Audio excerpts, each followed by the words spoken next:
صوفی مراقبہ مشاہدہ حق part 4 and the last part. کچھ ضروری ہدایات ڈو اینڈ ڈونٹس مشاہدے کے ضمن میں پیش خدمت ہیں، انہیں ایک نظر دیکھ لینا ضروری ہے۔ نمبر 1، مشاہدہ سب سے مشکل تب ہے جب جسم یا ذہن حرکت میں مصروفیت میں ہے، یعنی جب آپ مصروف ہوں، مثلاً بازار میں ہوں۔ اس طرح کی صورتحال میں مشاہدہ مشکل ہے، مگر یہی وہ وقت ہوتا ہے جب نفس مشاہدے کی آنکھ یا اویئرنس سے غافل ہو جاتا ہے۔ اس وقت کیے گئے مشاہدے کے اثرات انتہائی طاقتور ہوتے ہیں، سالوں کا سفر لمحوں میں بھی طے ہو سکتا ہے۔ پوائنٹ نمبر 2، مشاہدہ جب زندگی میں جاری کیا جائے تو شروع میں فطری طور پر دشواری پیش آتی ہے۔ اگر اچانک احساس ہو کہ آپ اپنے نفس پر متوجہ اٹینٹیو نہیں ہیں تو یہی اٹینشن ہے۔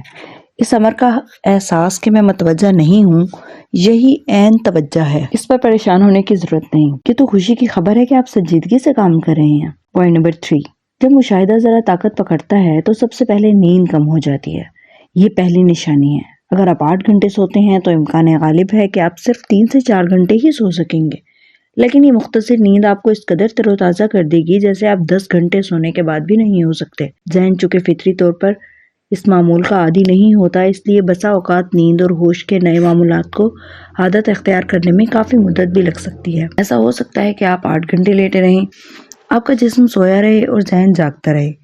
ایسا بھی ہو سکتا ہے کہ آپ کو 8 گھنٹے لیٹنا پڑے اور نیند صرف 2 گھنٹے ہی آئے۔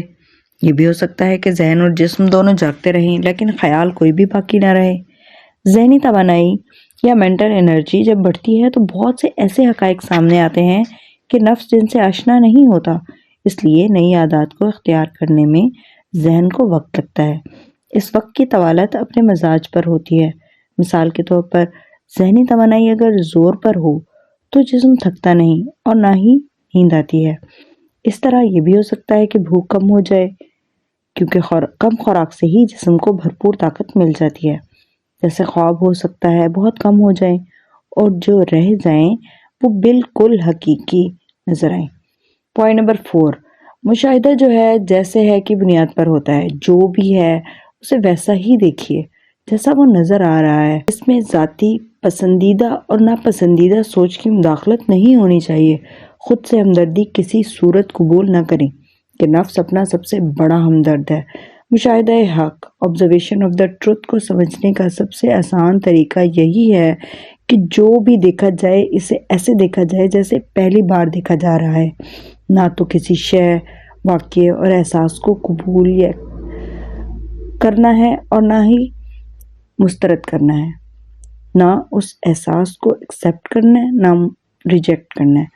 جو ہے جیسا ہے بس ویسا ہی دیکھنا ہے۔ جو بھی آ رہا ہے جب سامنے آئے گا تب دیکھا جائے گا۔ Just watch all is coming.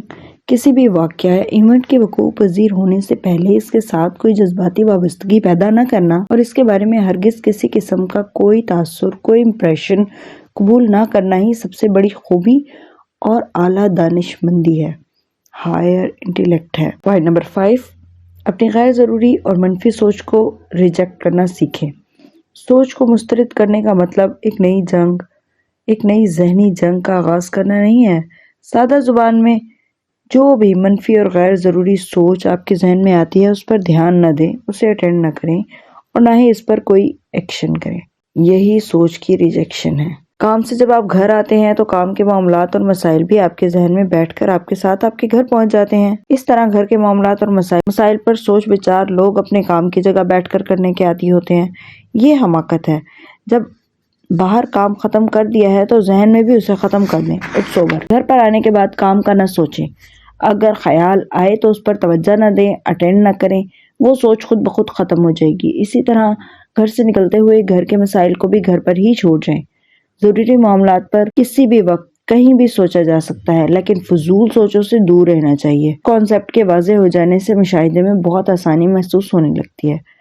Point number 6، اصول یہ کہ جب باہر توجہ پوری ہو جائے تو اندرونی سوچ کم ہو جاتی ہے۔ اسی طرح باہر توجہ کم ہو تو اندر سوچوں کا طوفان برپا رہتا ہے اور انسان ہر وقت اسی میں الجھا رہتا ہے۔ جن لوگوں کی یادداشت کی خرابی، میموری لاس کا مسئلہ ہوتا ہے، ضروری کام، باتیں، چیزیں اور واقعات بھول جاتے ہیں، ان کی توجہ باہری دنیا پر کم اور اپنے اندر زیادہ ہوتی ہے۔ اکثر دیکھنے میں آتا ہے کہ نماز کی رکعتیں لوگ بھول جاتے ہیں۔ کیوں بھول جاتے ہیں؟ نیت خراب ہو جائے تو یادداشت بھی خراب ہو جاتی ہے۔ کسی کام کو اگر پوری ایمانداری سے نہ کیا جائے تو اس کام کی جزیات بھولنا فطری بات ہے۔ اس کا الزام یادداشت پر ڈالنا کسی صورت درست نہیں۔ پوائنٹ نمبر 7، پہلے بھی لکھا ہے کہ سب سے ضروری بات جو سمجھنے کی ہے وہ یہ کہ نفس یا سائیکی ایک ہے۔ اللہ نے قرآن میں فرما دیا ہے، اسٹیٹمنٹ دے دی ہے کہ هو الذی خلقکم من نفس واحدہ، سورۃ الاعراف آیت 189۔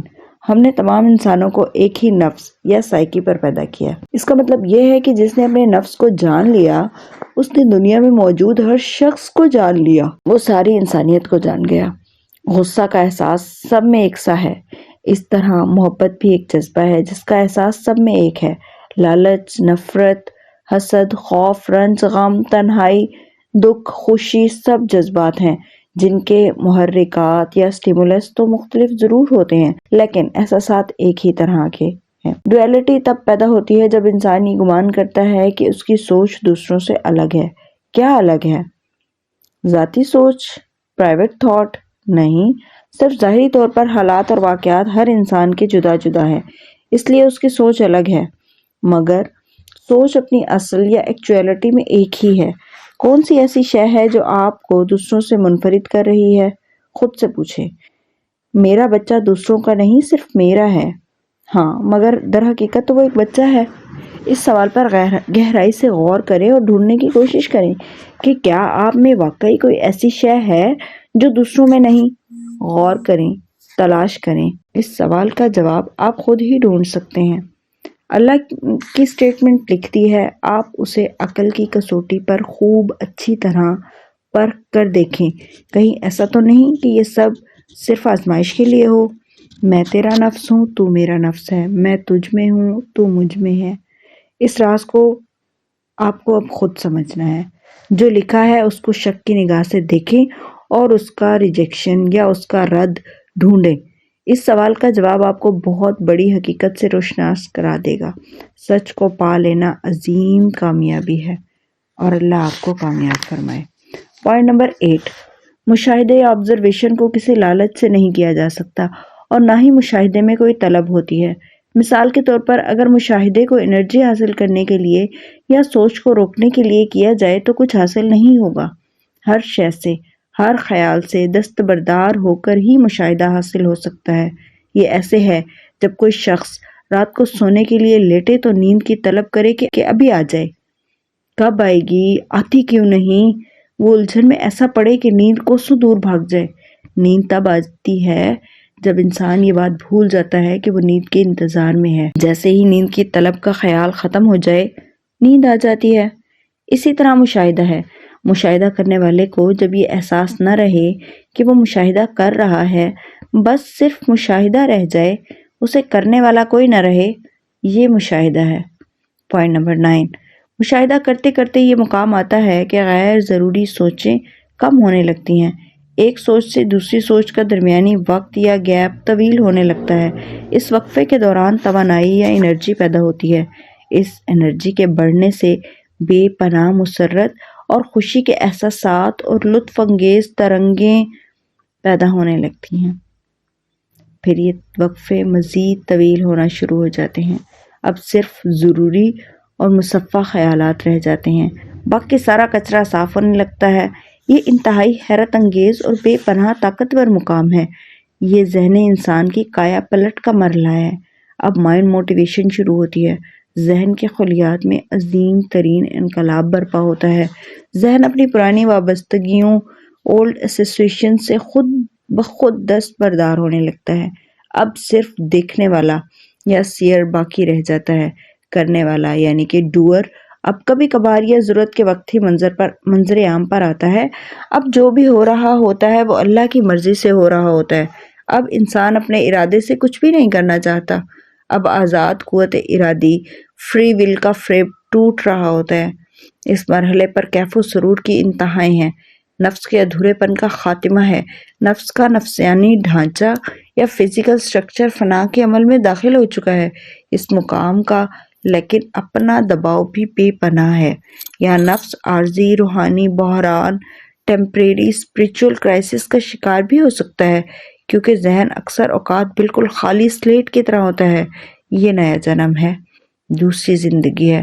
اس میں جینا سیکھنے کے لیے، ایڈجسٹ ہونے کے لیے مختلف مزاج کے لوگوں کو مختلف وقت درکار ہوتا ہے۔ کچھ 2-4 مہینوں میں سنبھل جاتے ہیں، بیلنسڈ ہو جاتے ہیں، ایسے ذہن کے ساتھ دنیا میں جینا سیکھ جاتے ہیں، نیویگیٹ کرنا سیکھ جاتے ہیں۔ کچھ کو سنبھلنے میں اور سمجھنے میں کئی سال بھی لگتے ہیں، لیکن ہرگز یہ ارتکاز، یہ کانسنٹریشن والا مقام فنا نہیں ہے۔ یہ روحانی بحران، اسپریچول کرائسس، جذب ابزارپشن کو ہرگز نہیں جاتا۔ اس مقام پر انسان فعال رہتا ہے۔ وقت اس لیے درکار ہوتا ہے کہ اب ذہن کو سارا ڈیٹا دوبارہ نئے سرے سے مرتب کرنا ہوتا ہے۔ علم اس مقام پر نہیں بھولتا، لیکن وابستگیاں یا اٹیچمنٹ ساری دنیا کی ذہن سے ٹوٹنے لگتی ہیں۔ ایسا نہیں کہ انسان کو یہ ہوش نہ رہے کہ وہ کون ہے۔ نفس کی جڑ یعنی کہ روٹ یعنی میں قائم رہتی ہے، بس اوپری پیٹ ٹنڈ منڈ ہو جاتا ہے۔ اب اسے جینے کے لیے نئے اور اعلیٰ اور عرفہ مقاصد بنانا ہوتے ہیں۔ اب نئی وابستگیاں یا اٹیچمنٹس پیدا کرنی ہوتی ہیں، لیکن اس بار یہ سب شعوری طور پر کیا جاتا ہے، لاشعوری طور پر نہیں۔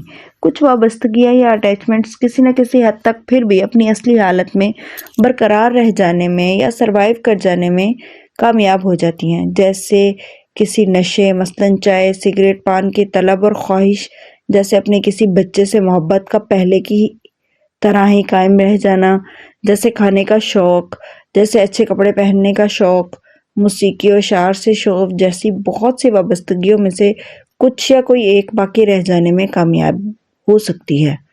یہ ضروری بھی ہے کہ خواہش کے بغیر زندگی آگے نہیں بڑھ سکتی۔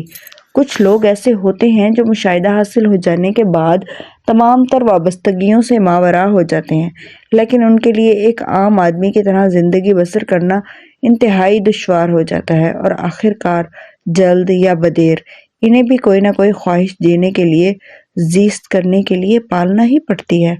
اب کچھ یوں ہوتا ہے کہ کسی کام کی سوچ آتی ہے جس پر غور و فکر درکار ہوتا ہے، تو صرف اس کام پر ہی ذہن غور کرتا ہے۔ اس غور کرنے میں، انالیسس کرنے میں اس کا اپنا نفس کہیں نہیں ہوتا۔ اسے زندگی کا بہاؤ یا فلو آف لائف کہا جاتا ہے۔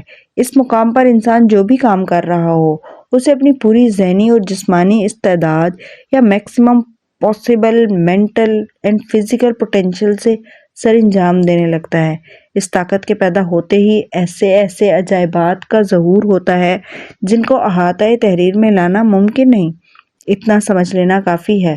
عقل بے انتہا ہو جاتی ہے، آواز صاف ہو کر ہر قسم کی لکنت سے پاک ہو جاتی ہے، فصاحت میں ڈھل جاتی ہے اور بلاغت اپنے کمال کو چھونے لگتی ہے۔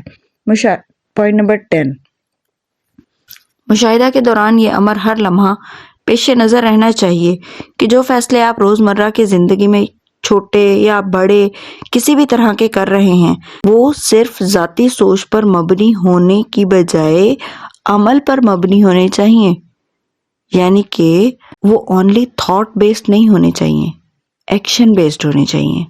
دیکھنا ہوتا ہے کہ کیا میں فیصلہ صرف اپنی ذاتی سوچ کے مطابق کر رہا ہوں، یا سامنے موجود منظر، حالات اور واقعات کو دیکھ کر آبزرو کر کے کر رہا ہوں۔ جو فیصلہ سوچ پر مبنی ہوتا ہے، وہ فیصلہ کوئی فیصلہ نہیں ہوتا، وہ صرف جذباتی رد عمل ہوتا ہے۔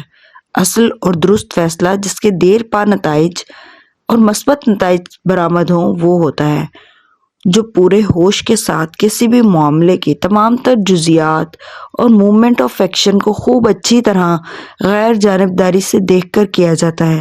اس حقیقت کو تلاش کرنا ہوتا ہے کہ کسی بھی پیش آنے والی صورتحال میں آپ کی فیصلہ سازی، آپ کی ڈیسیژن میکنگ کا دائرہ کار کتنا ہے اور کیا ہے۔ آخری بات یہ کہ لمبی امید مختصر ہوتے ہوتے جب اختصار کی انتہا کو پہنچتی ہے، ہر ڈیمانڈ، ہر مطالبہ اور ہر خواہش اس اختصار میں فنا ہو جاتی ہے۔ یہ بلند ترین مقام خودی ہے۔ خودی کی یہ بلندی، یہ انتہا مراقبہ سے حاصل ہوتی ہے جو اپنی ذات میں مشاہدہ ہے۔ اقبال کی یاد آتی ہے، خودی کو کر بلند اتنا کہ ہر تقدیر سے پہلے خدا بندے سے خود پوچھے بتا تیری رضا کیا ہے۔